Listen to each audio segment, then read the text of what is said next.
রাজধানীর Mintu road DB কার্যালয়ের সামনে রয়েছেন আমার সহকর্মী আশিক মাহমুদ। সরাসরি যাচ্ছি তার কাছে। আশিক, আজ কখন নাগাদ সালমান এফ রহমান ও আনিসুল হককে আদালতে তোলা হতে পারে? বিস্তারিত কি তথ্য রয়েছে আপনার কাছে? সব শেষ। খামেরা তো দাগ হয় কিভাবে? এই যে ভাবি, দাগও যাবে রাগও যাবে। নিন চাকা সুপার হোয়াইট।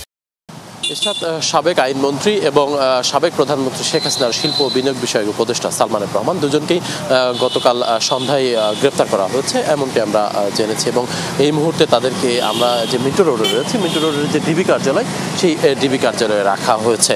এবং পুলিশের পক্ষ থেকে আমাদেরকে যেমনটি জানানো হয়েছে, তাদেরকে সদরঘাট থেকে ট্রলারে নৌপথে তারা পালানোর চেষ্টা করছিল, তখন তাদেরকে গ্রেপ্তার করা হয়েছে। এবং রাতে বিজিবি এবং পুলিশের কড়া পাহারায় সেখানে এই ডিবি কার্যালয়ে তাদেরকে এনে রাখা হয়। এবং সেখানে আমরা দেখতে পাচ্ছি যে সকাল থেকেই সেনা সদস্যরা নিরাপত্তা দিচ্ছে, অর্থাৎ নিরাপত্তাও জোরদার করা হয়েছে। একটু জানাতে চাই যে তাদেরকে যেহেতু গতকাল সন্ধ্যায় গ্রেপ্তার করা হয়েছে, 24 ঘন্টার মধ্যে আইনি বাধ্যবাধকতা রয়েছে, তাদেরকে এই আজকের মধ্যে, অর্থাৎ আজকে সন্ধ্যার মধ্যে তাদেরকে আদালতে হাজির করতে হবে। এবং আদালতে হাজির করে পরবর্তী বিচার প্রক্রিয়া কী হবে সেই বিষয়টি নিশ্চিত করতে হবে। এবং আরেকটি বিষয় হচ্ছে, তাদেরকে আমরা জেনেছি রিমান্ডের আবেদন করা হতে পারে।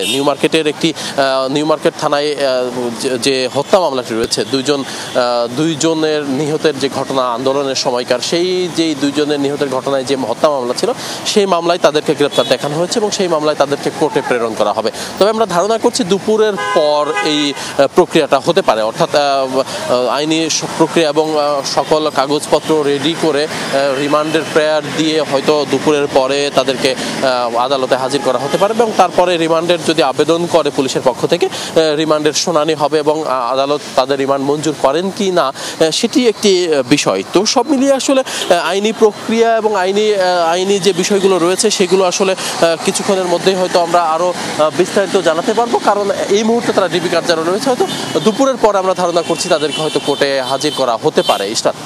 আশিক, ধন্যবাদ আপনাকে।